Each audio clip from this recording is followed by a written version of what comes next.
ನಮಸ್ತೆ ವೀಕ್ಷಕರೇ, ಇವತ್ತು ನಾನು ಉಪ್ಪಿಟ್ಟು ಮಾಡೋದು ಹೇಗೆ ಅಂತ ತೋರಿಸ್ತಾ ಇದ್ದೀನಿ ನಿಮಗೆ.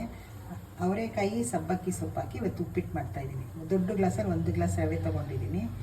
ಒಗ್ಗರಣೆಗೆ ಕರಿಬೇವು, ಹಸಿಮೆಣಸಿನ್ಕಾಯಿ, ಈರುಳ್ಳಿ, ಅವರೆಕಾಯಿ ತೊಗೊಂಡಿದ್ದೀನಿ. ಮತ್ತು ಇದು ಆಮೇಲೆ ಲಾಸ್ಟಲ್ಲಿ ನೀರು ಕುದಿಯೋಗ ಹಾಕೋದು ರವೆ ಜೊತೆಗೆ.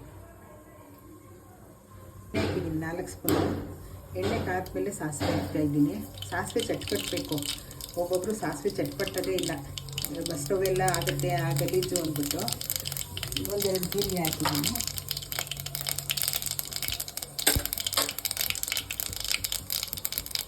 ಕರಿಬೇವನ್ನ ಸಣ್ಣಗೆ ಹಚ್ಕೊಂಡಿದ್ದೀನಿ, ಯಾಕೆಂದರೆ ಮಕ್ಕಳು ದೊಡ್ಡದಾಗಿತ್ತು ಅಂದರೆ ಎತ್ತೆತ್ತು ಬಿಸಾಕ್ತಾರೆ. ಅದಕ್ಕೋಸ್ಕರ ನಾನು ಸಣ್ಣದಾಗಿ ಹಚ್ಕೊಂಡಿದ್ದೀನಿ. ಕರಿಬೇವು ಹಾಕಿದ್ದೀನಿ, ಮೆಣಸಿನ್ಕಾಯಿ,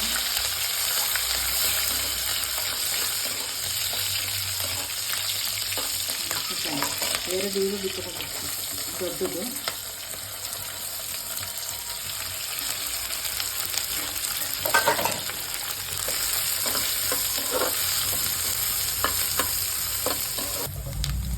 ಈ ಈರುಳ್ಳಿ ಎಲ್ಲ ಫ್ರೈ ಆಗಿದೆ ನೋಡಿ.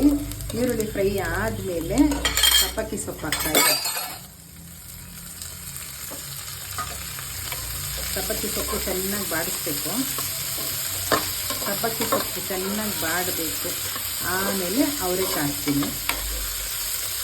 ಸಬ್ಬಕ್ಕಿ ಸೊಪ್ಪು ಹಾಕಿದ್ರೆ ಏನು ಚೆನ್ನಾಗಿರುತ್ತೆ ಚೆಲುವಿಗೆ ಗೊತ್ತಾ. ಅವರೆಕಾಯಿ ಉಪ್ಪಿಟ್ಟು ಒಂದು ತಟ್ಟೆ ಹೊಡಿಬೋದು ಸೂಪರಾಗಿ. ಉಪ್ಪಿಟ್ಟು ಬೇಡ ಅನ್ನೋರು ಇನ್ನೂ ಒಂದು ಸ್ವಲ್ಪ ಹಾಕು ಹಾಕು ಹಾಕು ಹಾಕು ಅಂತಾರೆ.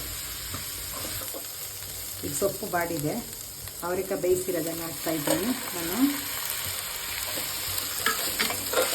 ಅವರೆಕಾಯಿ ಚೆನ್ನಾಗಿ ಬೆಂದೈತೆ. ಉಪ್ಪು ಹಾಕಿ ಬೇಯಿಸ್ಕೊಂಡಿದ್ದೀನಿ, ಲೈಟಾಗಿ ಉಪ್ಪು ಹಾಕಿ. ಈಗ ನಾನು 1 ಗ್ಲಾಸ್ ರವೆ ತೊಗೊಂಡಿರೋದ್ರಿಂದ 2 ಗ್ಲಾಸ್ ನೀರು ಹಾಕ್ತಾಯಿದ್ದೀನಿ.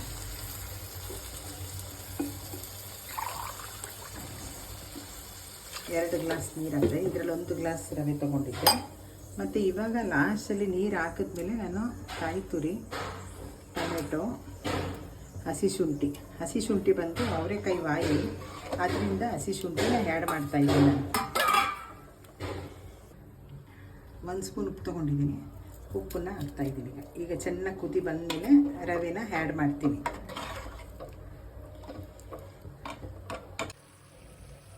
ಈಗ ನೀರು ಕುದೀತಾ ಇದೆ. ನೀರು ಕುದೀತಾ ಇರುವಾಗ ಸಣ್ಣಗೆ ನಿಧಾನಕ್ಕೆ ಸಣ್ಣ ಉರಿ ಮಾಡಿಬಿಡ್ಬೇಕು. ಸಣ್ಣ ಉರಿ ಮಾಡಿ ನಿಧಾನಕ್ಕೆ ರವೆ ಹಾಕ್ಕೊಂಡು ನಿಧಾನಕ್ಕೆ ತಿರುಗಿಸ್ಬೇಕು. ಇಲ್ಲ ಅಂದರೆ ಏನಾಗೋಗುತ್ತೆ, ಗಂಟಾಗೋದ್ರೆ ಉಪ್ಪಿಟ್ಟು ಚೆನ್ನಾಗಿರಲ್ಲ ನೋಡಿ. ಈ ಥರ ನಿಧಾನಕ್ಕೆ ತಿರುಗ್ಕೋಬೇಕು.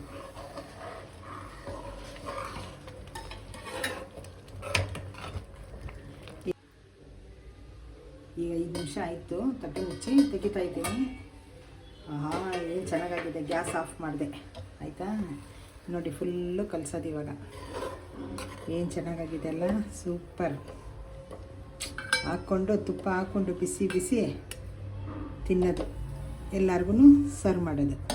ತಗೊಳ್ಳಿ ಉಪ್ಪಿಟ್ಟು. ದಯವಿಟ್ಟು ನನ್ನ ಚಾನಲ್ಗೆ ಸಬ್ಸ್ಕ್ರೈಬ್ ಮಾಡಿ, ಲೈಕ್ ಮಾಡಿ, ಶೇರ್ ಮಾಡಬೇಕಾಗಿ ಕೋರುತ್ತೇನೆ ವೀಕ್ಷಕರಲ್ಲಿ.